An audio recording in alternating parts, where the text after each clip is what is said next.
día de ayer, 10,000 guardias nacionales en la frontera norte. Vamos con el doctor Javier Oliva, él es el coordinador del Seminario de Inteligencia y Seguridad Nacional en la UNAM y un gran conocedor de estos temas. Mi querido Javier, ¿cómo estás? ¿Qué tal, Leonardo? Buenas noches. Muchas gracias por la invitación y un gusto estar en tu espacio noticioso. Pues cuéntale al auditorio cómo ves primero el acuerdo, el despliegue y cómo se está dando. Hoy ya daban detalles efectivamente por parte del gobierno de dónde están saliendo, de qué partes del país están saliendo los distintos guardias nacionales para ir a la frontera. Javier. Sí, indudablemente, Leonardo, que por ser una declaración del presidente de los Estados Unidos, desde luego que genera un enorme debate, expectación, no solo en México, sino desde luego en la prensa de aquel país, incluso en las primeras planas de periódicos como el Wall Street Journal, el New York Times, en su edición de ayer traen una foto de la presidenta Sheinbaum en la portada. Yo no recuerdo así de repente, desde hace cuánto no había una foto del presidente mexicano en turno en primera plana de estos y otros medios a propósito del acuerdo con el presidente Trump. Esto lo doy como contexto. Lo segundo, la presencia de la Guardia Nacional en la frontera con los Estados Unidos es un refuerzo, Leonardo, a la primera orden ejecutiva que anunció y firmó e instrumentó. Ahí no necesita permiso del Congreso, como sí lo necesita para clasificar a las organizaciones criminales mexicanas como terroristas. Firmó la emergencia nacional en la frontera sur. Allí se desplegaron, Leonardo, tres batallones de las Fuerzas Armadas de Estados Unidos, uno de ellos del Cuerpo de la Infantería de Marina, uno del Ejército de Tierra o el Army y uno más para comunicaciones y logísticas. A diferencia de cuando lo hizo también en su primer mandato Trump, en aquella ocasión que solo desplegó elementos del Ejército de Tierra, no tenían armas letales. En esta ocasión sí traen sus armas de cargo y están desplegados en su territorio, que es en respeto a su soberanía y no hay por qué alarmarnos en el sentido de que pues sea una decisión de alguna manera intempestiva, responde a sus intereses. Y por el otro lado, ahora tenemos este filtro, esta contención del desplazamiento del anuncio de 10,000 integrantes de la Guardia Nacional en la frontera con los Estados Unidos y que pues evidentemente el objetivo es tratar de contener o al menos aminorar el flujo de drogas hacia ese país, principalmente como sabemos las dosis de fentanilo, las cápsulas, quiero decir, y por el otro lado también el flujo migratorio considerado en Estados Unidos como ilegal. Entonces, en función de esto también, como lo apuntabas en la introducción, Leonardo, habría un balance de parte unilateral de los Estados Unidos y sus agencias respecto de qué tanto hizo el gobierno mexicano en estas dos materias. Este es mi primer comentario. ¿Cuáles podrían ser las métricas? Naturalmente, la llegada de migrantes, que México alegaba que ya se había contenido muchísimo. En este caso, pues tienen el control de la frontera sur y la llegada, imagino que esa será una de ellas. En materia de fentanilo, ¿hay alguna idea de cuál podría ser la métrica, Javier, o es a ojo de buen cubero? Pues mira, es muy difícil calcular una métrica, aunque si bien la presidenta Sheinbaum, en lo que me pareció una acertada salida a las difamaciones del presidente Trump respecto de su gobierno y el tema del narcotráfico, informó de que se habían decomisado en el periodo que lleva al frente del Poder Ejecutivo. Se refirió a alrededor de 20 millones de dosis de cápsulas de fentanilo. Habló también el propio secretario de Seguridad y Protección Ciudadana, Omar García Harfuch, se refirió a el número de armas incautadas, a miles de personas, alrededor de 6,000 personas, que ya fueron presentadas ante las autoridades penales para enfrentar sus juicios. Entonces se está tratando de dar, y me parece que es real, este planteamiento respecto de la métrica.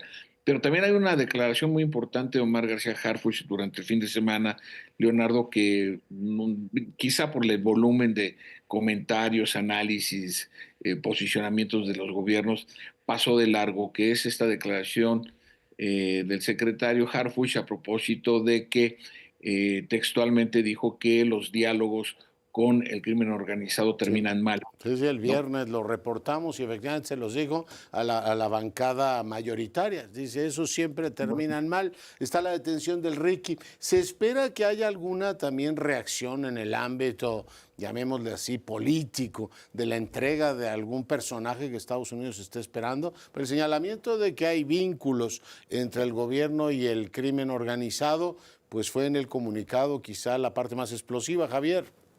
Sí, así es, Leonardo. Bueno, y recordando tu libro más reciente, el de las relaciones de México y Estados Unidos, publicado por la editorial Turner, Gracias. justamente de lo que yo he leído, Leonardo, hasta el momento, consultando mis archivos y por supuesto tu libro, Eres no muy amable. recuerdo, por favor, no recuerdo un solo comunicado de esas dimensiones de acusación. Sí es verdaderamente insólito, pero lamentablemente esto no hace sino abrir o presagiar, ojalá me equivoque y lo digo públicamente, de que vamos a tener 4 años complicados en algunas situaciones ríspidas como las que vivimos en estos días y que una acusación de esa magnitud por parte del gobierno y por la nueva administración de la Casa Blanca pues debiera aportar elementos. Hay una variable muy importante, muy relevante, Leonardo, que es el reinicio de las audiencias públicas de Ismael Zambada, y todavía no se sabe cuándo van a reiniciarse las de el hijo de Joaquín Guzmán y del otro hijo también de Ovidio Guzmán, pero lo A cierto ver es que con hay qué salen, ¿no? exactamente a ver qué elementos aporta pues para esta condición tan complicada que estamos viviendo en materia de seguridad binacional. Oye, finalmente te pregunto, es un tema técnico, ¿cómo se va a clasificar este despliegue cuando el gobierno informa, y lo han hecho en los últimos años de una manera consistente, el despliegue de las Fuerzas Armadas, la Guardia Nacional, van diciendo si es apoyo a migración, si es seguridad pública, si es combate al narcotráfico? ¿Estos 10,000 a qué cuenta o en qué cajón los vamos a meter, Javier?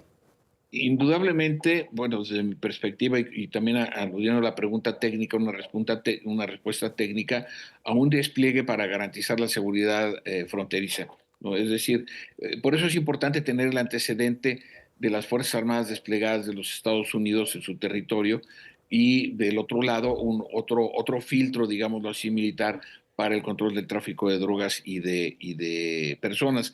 Ahora, lo deseable es que de parte de Estados Unidos es un tema muy importante que no sé, no me explico por qué no las áreas civiles de seguridad e inteligencia en el entorno de la presidenta no han hecho más énfasis, que es la posibilidad de incrementar los señalamientos respecto del tráfico de armas a nuestro país. Si Claro. las Fuerzas Armadas de Estados Unidos contribuyen, Leonardo, a evitar el ingreso ilegal de armas de alto poder, sobre todo fusiles de repetición y de asalto, estaremos paradójicamente en este contexto de desentendimiento, de rispidez, encontrando una puerta muy importante de entendimiento. No, no, lo sé. Aunque en el comunicado de los Estados Unidos no aparece eso, México lo formula como una aspiración y es un tema crucial. Oye, finalmente te llevo 20 años atrás, ya que amablemente citabas mi libro, cuando se firmó el acuerdo de fronteras inteligentes hace 20 años entre Canadá y México, eran muy dispares. Los que logró Trump el día de ayer, es decir, dialogó telefónicamente